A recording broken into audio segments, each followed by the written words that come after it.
Vampire Killer, known as Aqua Major Dracula in Japan, is a platform adventure game produced by Konami and released in 1986 for the MSX2 computer platform in Japan, Europe, and Brazil. It was in development around the same time as the Nintendo Entertainment System game Castlevania, which shares the same title in Japan.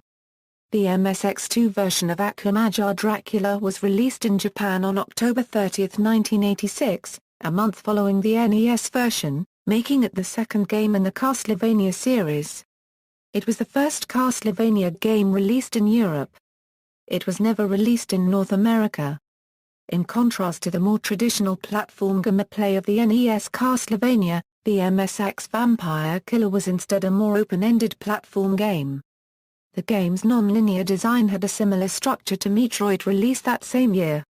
The game laid the foundations for the open-ended action-adventure platform gameplay later seen in the 1987 title Castlevania II, Simon's Quest, 1997 title Castlevania, Symphony of the Night, and most 2D Castlevania games following it. Gameplay: Vampire Killer is seen as unique in the early Castlevania series for containing several features that weren't seen in other games that were intended to be remakes of the original game. For example, to progress in the game, it is necessary to acquire skeleton keys hidden in the several rooms within the game's castle, in order to open doors to other rooms.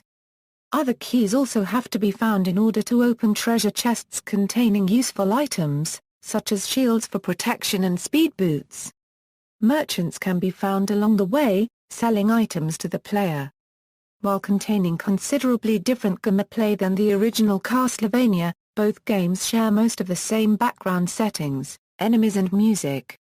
The unique gameplay features from Vampire Killer were reintroduced to the Castlevania series with Castlevania II, Simon's Quest in 1987 and Castlevania, Symphony of the Night in 1997.